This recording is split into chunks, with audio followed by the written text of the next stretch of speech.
Hi guys खुलुमबाय गोजोन फुंबिलि खेबसेबाव फिन नोंथांमोनखौ बे भिडिअ बरायनाय थाबाय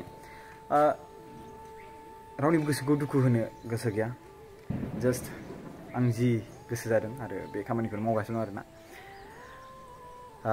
जे 2003 मायथाइयाव जोंना बिटिसि एकर्ड जादोंमोन बाट अब्लाबो जे बबे खनायावहाय सोरनिबा उखुमा दासिमबो थालिर दङ बे थालिरनि उखुम दङ बैफोरखौ रावबो नायनो हायाखै सरकारनि मानसिफ्रा जायनि जाहोनाव जों माने भिडिअखौ बानायनो गोनां जादों माने आंखौ लेंहरबाय नालाय आं थांबाय आंथ' मिथिबावामोन बेफोरबायदिखौ पाब्लिकफोरा लेंहरदों आरो खायफा गामिनि सुबुंफ्रा गामिनि सिङाव थानाय हालोदफोरखौ दोनखुमानो नाजायो ओमफ्राय बेफोरबाद माने गाज्रि रोखोमनि माने हुदा मदद खालामनो नागिरै जे खायसे सुबुंफ्रा धोरोमारि हिंसायारि खालामलायनानै आरो गावजों गाव नांलायलायनानै माखासे बाथ्राखौ लाखुमायो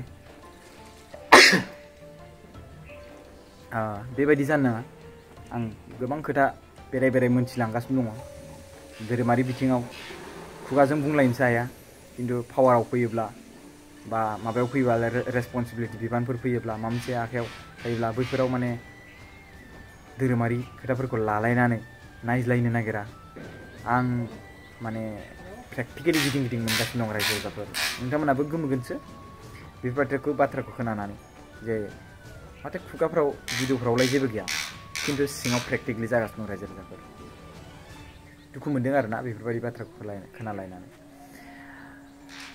2003 मायथाइयाव बिटिसि एकर्ड जाबाय ओमफ्राय बिनि गेजेराव गोबां न'फोर बिल्डिं बायदिसिना लुनो हाबाय बयबो मानसिफ्रा गोबां नायदो आरो थिंनिबो नुबाय बाट आं दासिमबो थालिर बिलाइनि नैबे बे थालिर बिलाइनि जे उखुम जोंनि बर' हारिनि गेजेराव न' दं होननानै आं दासिमबो मिथियाखै बेसेरा बेबो गोजान जायगायाव खामानि मावनो रोङा थांनो आरो लोगोसे जायगायावनो जि मोनो बेखौनो मावनानै जानो नागिरो आरो लोगोसे रिक्सा खामानि मावनानै जायोमोन बियो बारा बाहेरायाव थांनाय रोंगौथि गैया रिक्सा मावनानै जायोमोन नाथाय लकडाउना बिथांनि रिक्सा खामानि मावना जानायखौ फोजोबस्रांबाय रायजो राजाफोर ओमफ्राय दा मानसिया बोसोरनैनि गेजेरावनो बांसिन गेग्रेबसिनदों आरो न'आ सोब थेर बेथेर जालांजोब्बाय साब्रै मानि फिसाज्ला दङ ओमफ्राय गावनि हिन्जाव स' गासै साबेसे जाखो 6 जन दा 6 जन मानसिखौ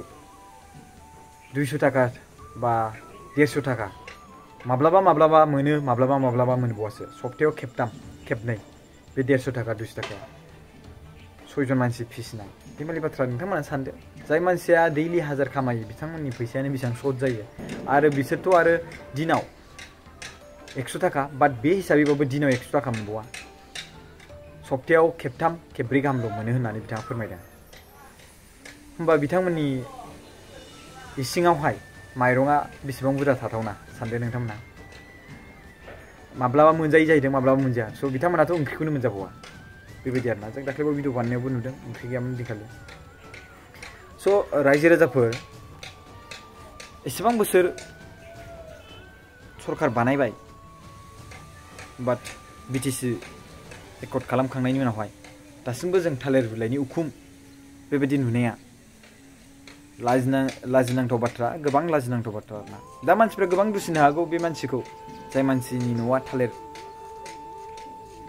बिलाइनि उखुम दा आं बे बाथ्राखौ बुंगोन सोबनिबो आखाइनि आसिया एखे नङा सोबनिबो खर'नि साननाय हनाया एखे नङा सोबनिबो आइकिउआ एखे नङा सोबनिबो रोंगौथिया एखे नङा सोबनिबो जिखिनि गोहो थायो नङा होमबा खामानि मावनो हानाय बुंना लानो हानाय बे एखे नङा होमबा स' बेबायदिनो दिनै नैबे आदैनियावबो जादों माखासे सुबुंफोरनियाव आइडिया मोनबाथाय आइडिया मोनदावबाय थायो दा आदैनाव आइडिया गैया स' आइडिया मोनाखै फरायनाया बिथाङा मेट्रिक पास होनना बुंदों अब्लाबो बिथांनियाव स' गोबां सुबुंफ्रा बिएआनो जा डिग्री पास मेट्रिक साइन्स बे हिसाब फरायदों होननानै गासिबो रोंगौथि जाजोबनो हायो बे नङा खायसे सुबुंफ्रा फरायनायनि उनावहाय जि बिजाबाव नलेज दं बेखिनिखौल' लानानै थानाय जायो बाट बाहेरनि नलेजखौ मिथिया स' बिनि खेथ्रआवनो दा आदैया गोबां गेग्रेबबाय बा गोग्लैसोबाय नङा होमबा स' बे गोग्लैसोनायावहाय बिथाङा सिखांनो हायासै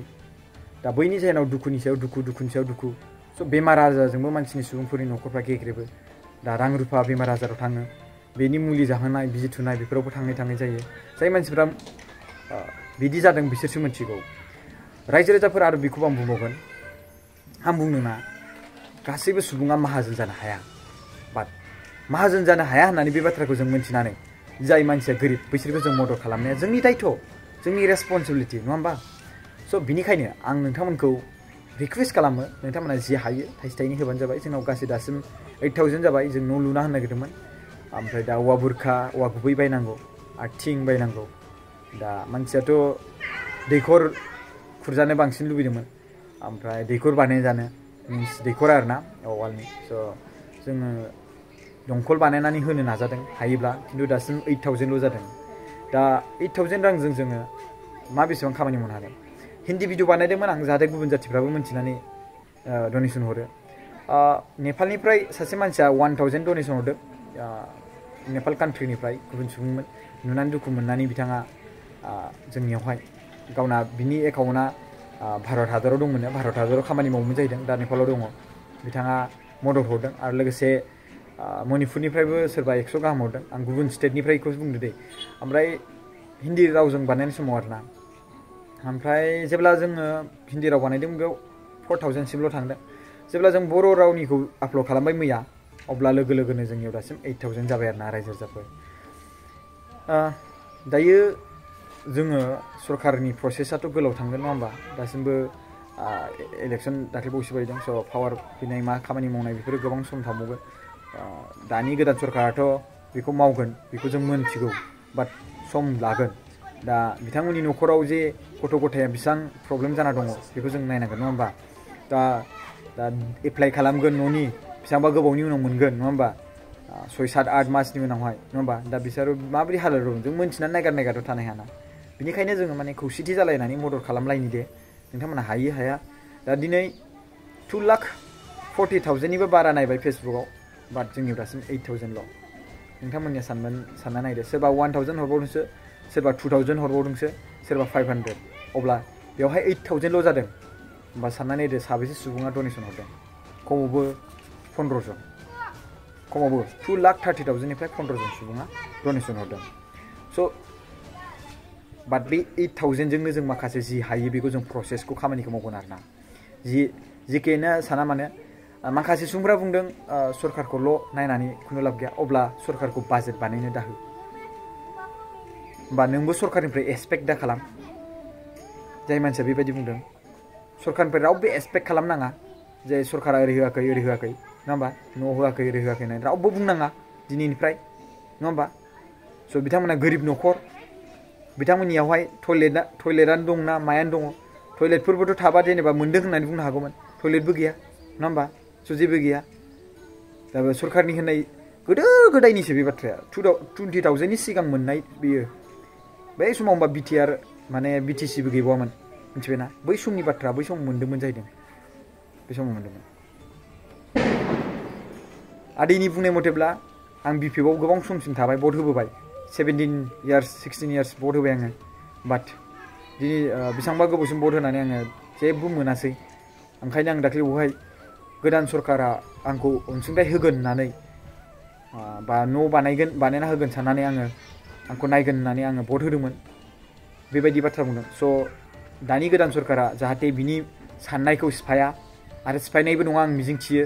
ओरैबायदि गेदेर गोलाव जोंहा बुजिनो गोनां बा बुजिनो गोरों प्रमद बर' सारनि दैदेननायाव दङ। स' बिथाङा होखागोन आं बेखौ मिजिंथियो।